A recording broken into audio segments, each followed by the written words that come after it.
My name is Trish Lockwood. I reside in Vineland, New Jersey, and I'm going to be recording Frank Ippolito on how he views our scriptures. Actually, he did this even trying to attack me, even and other people, and protests across the country, and claiming that anybody who protests aren't of God, trying to basically brainwash his congregation. And he boasted Hitler and said even people should worship and bow down. I mean, like, be submissive to like Hitler and all these other things or whatever. Nero, even calling like Nero, like commonly called the Antichrist or whatever. He doesn't even know what he's talking about, but he was actually telling people that it's none of their business what the politicians and the government are doing and all these other things or whatever. Yeah, he's not a Christian. He's a scam artist, by the way. So I don't know when to start. I'm actually going to just start recording it. When I actually spoke against him, basically, he was like willingly like wanting to join the police, like knowingly, like as in like he would have joined them if they were like Nazis. Like literally, this is basically what he was demonstrating, claiming that they're of God, claiming Hitler was of God, and all these other things or whatever. So the thing is that how do I say this?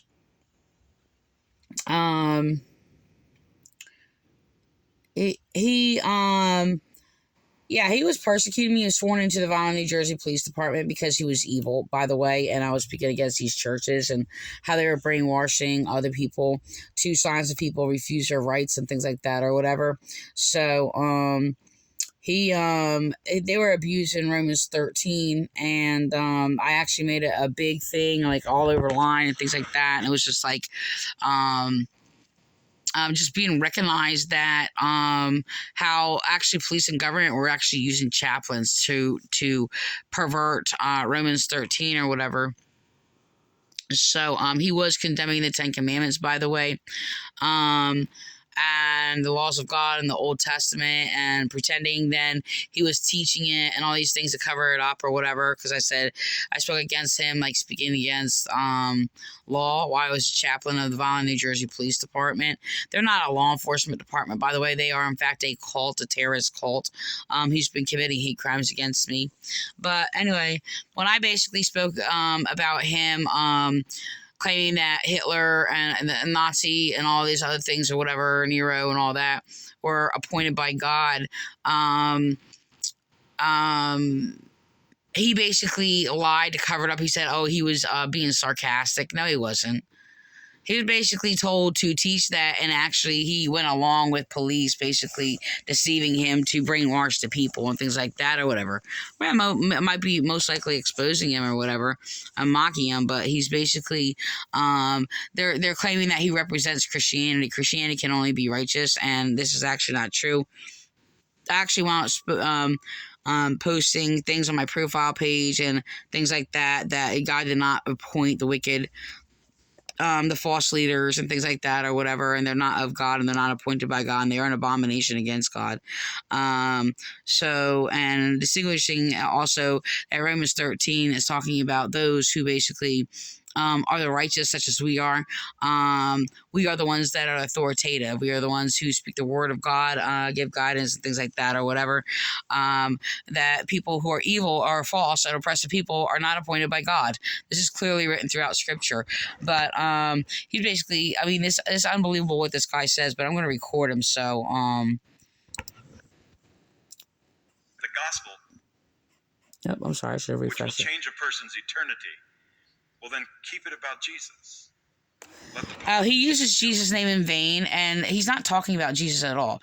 He's just basically, he's done this since the beginning, since I went there. It's like he would attack the knowledge of God and make up his own rules and then sit there and refuse, actually, well, what the gospel is, and create his own false gospel and try to direct people and away from the gospel and sit there and act like he's like pointing to Jesus, if you will, in some odd way or whatever.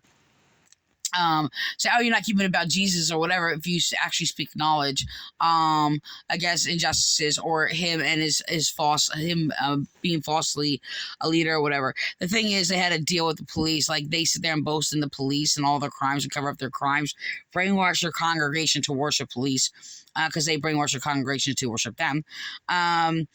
And the police boast in them as all being communities of faith or whatever, because they can use them however they want to or whatever.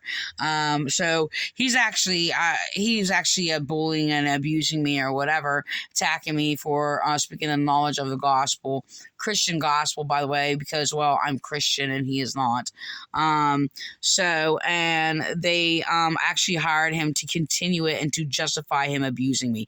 They still are, and they use anybody who basically commits crimes against me to continue to destroy my life and abuse me and do all these things. They're still doing it. With the troubles that are not our concern. See? At least ultimately not our concern.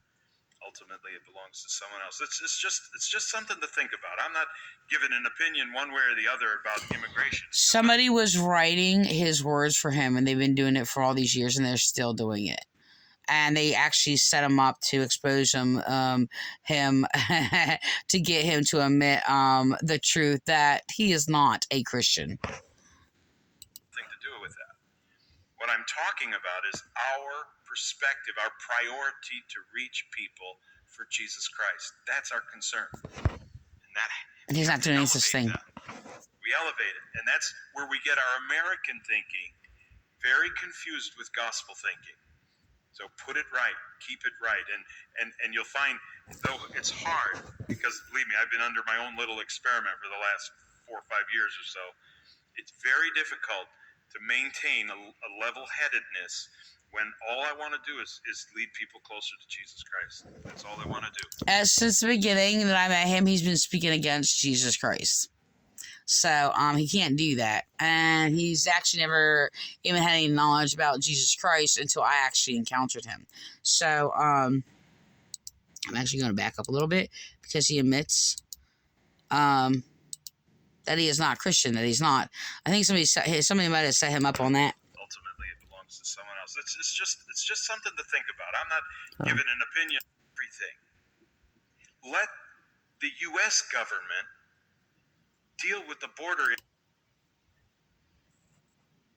I would welcome it.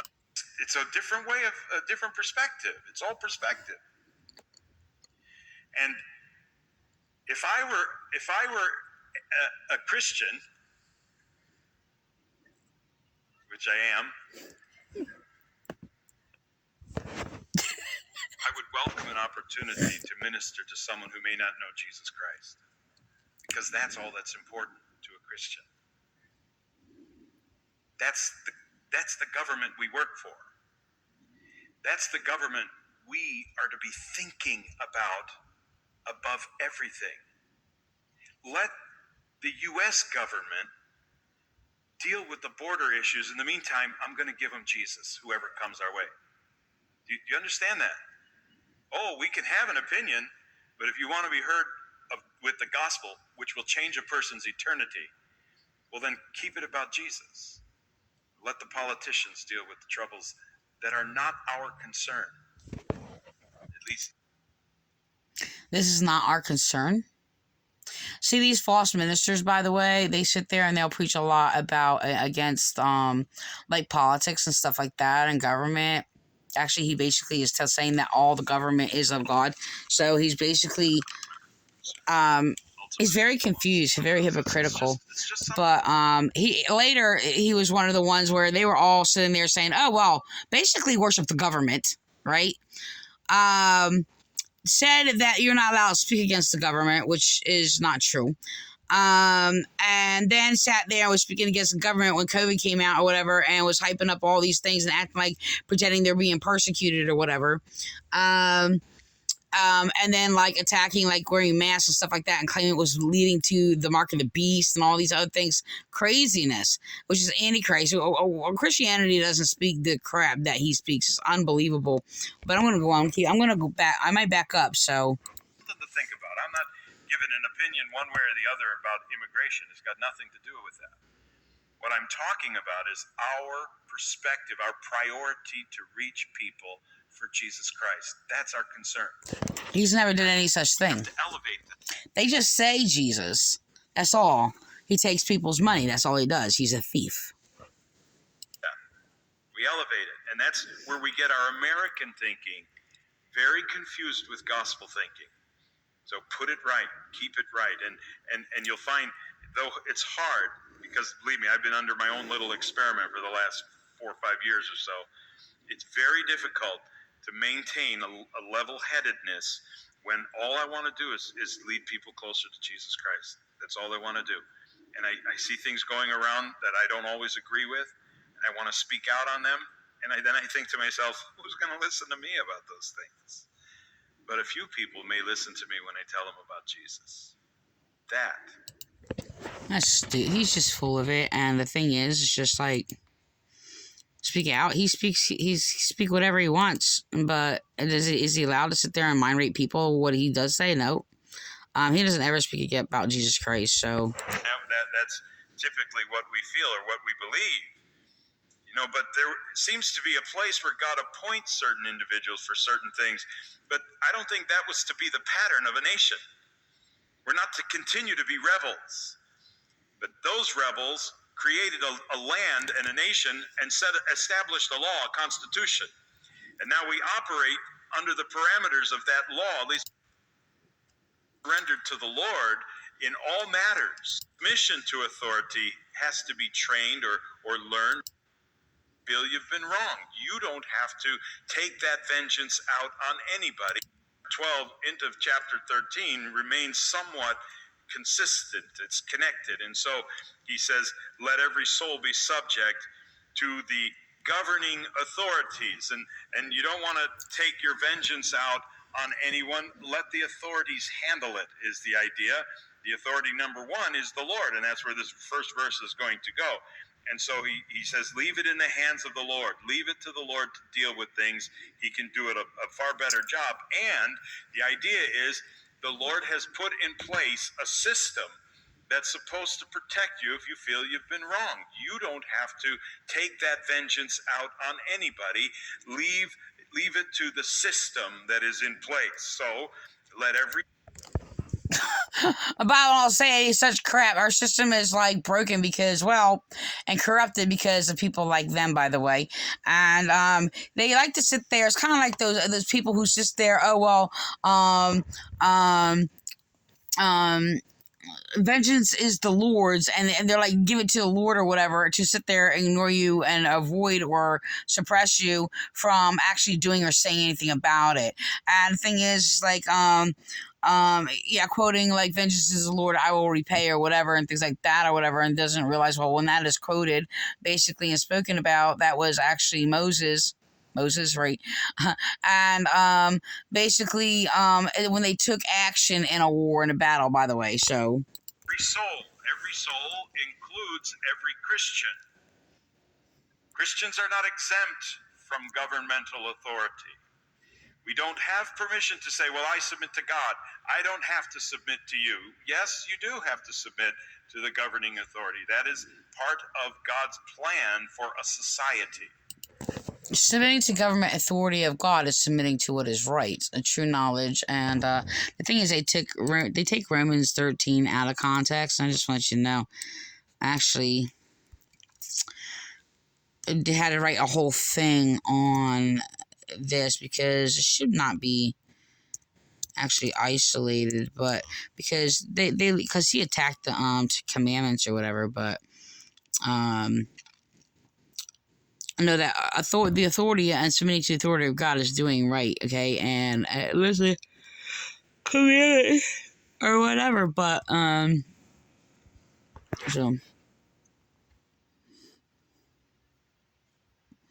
so the thing is, yes, if there's corruption in the government and God moves you to speak against that government, yeah, you are to do so, but lawfully. So I'm gonna go on. I'm gonna record this recording. Oh, I'm sorry. That's the other one I wanted to record. Oops, wrong one. But he perverted all these scriptures. Oh, come on. Which one window is it? Okay. So every soul must be subject or submitted to the governing authorities, whether you agree with them or not, whether you voted for them or not. You're still supposed to submit to anyone who is in authority over you. And I mentioned... So, and when COVID came around, so this was recorded in 8 years ago. It doesn't have a year up here. So 8 years ago. But, excuse me. I got some on my tongue. I don't know what that was. So the thing is that, yeah, they basically was like speaking against, and later when COVID came around, because it was all about money, they got exposed or whatever when all these freak churches were making up all kinds of lies that they were being persecuted because they were told to shut down their doors. Yeah, just like the schools and all the other businesses. So they made it this big issue and lied, and said they were being persecuted. And no, they weren't. No, they weren't. So, the only ones who basically were persecuting was them and basically endangering people's lives and all of their money. They don't even care. This last Sunday, that includes all sorts of authority, beginning with your parents. That's really where submission to authority has to be trained or learned, where it is first obtained from children. Because if you're not going to submit to your parents, you'll seldom submit to anybody. And so you have to learn how to submit at a very young age, and there is a will that can become strong. The strong-willed individual doesn't like to surrender, doesn't like to submit. Well, that will has to be surrendered to the Lord in all matters, including secular matters, so that we will be under the authority of God's design. So let every soul be subject to the governing authorities, for there is no authority except from God, meaning no one acquires authority without God having some say in it, some plan in it, and the authorities that exist are appointed by God. Promotion, the Psalms tells us, does not come from the east, the west, or the south, but it comes from the Lord. He is the one who sets someone up, and he's the one who pulls someone down. And the thought there in the Psalms, and the thought that we have here, all authority in authority, even evil authority, is allowed to be in position by the Lord. And now that goes against... That's not true. And there's also other passages where God clearly said he did not appoint evil leaders. So the thing is, there's other I don't remember what it, I don't feel well, actually. My head hurts. I can't think. I'll look it up. But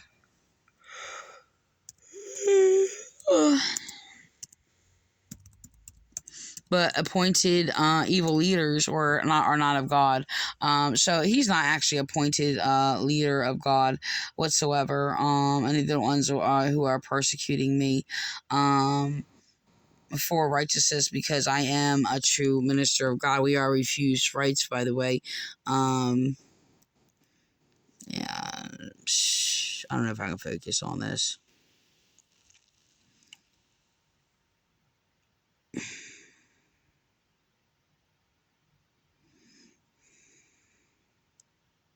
Yeah, I can't.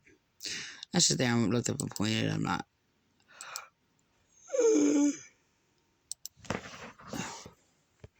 Everything that we want to think or believe or feel, but it's put in positions. People are put in positions by the Lord sometimes to bring a nation prosperity and good. Sometimes he allows certain leaders to be put in positions so that God can bring a certain bit of confusion, even chaos, or even punishment or judgment. That is true. I mean, the Israelites were taken into captivity, and they were blamed because of their actions and their evil practices and things like that. I'm not going to deny that. But the thing is it's more complex than he's putting it. But the thing is, it's just that I'm righteous. I don't need to be punished or whatever and things like that or whatever. I live a righteous life. I am a minister of God, and I am authoritative. So like this guy is not. It's very often the case as well. Sometimes people are put in positions of authority to work the plan of God. In fact, all the time it's to work the plan of God, even though it doesn't make sense. Use the common example of Adolf Hitler.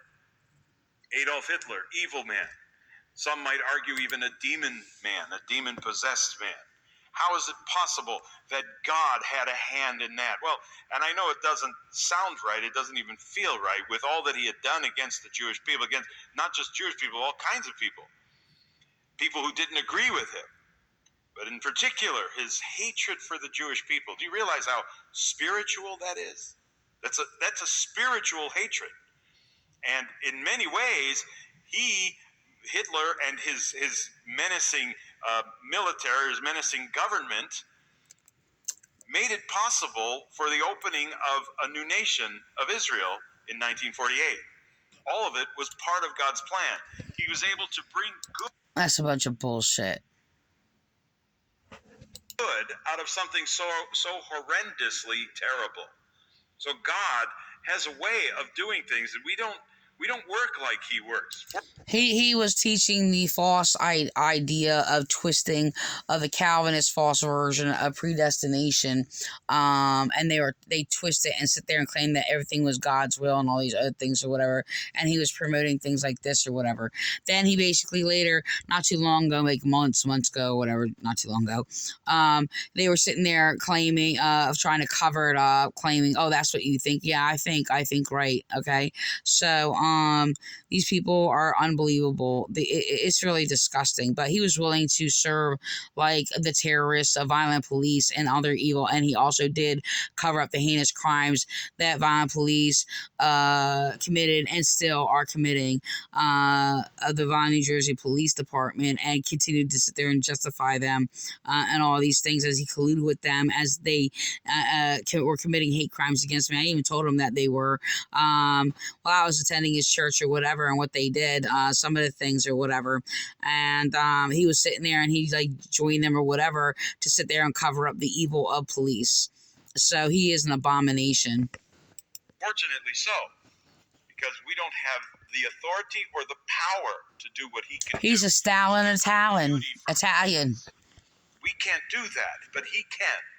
And so we have to trust him, and that's what he's saying here. You have to trust God, that he knows what he's doing, even when he puts authorities into position. Therefore, since God has appointed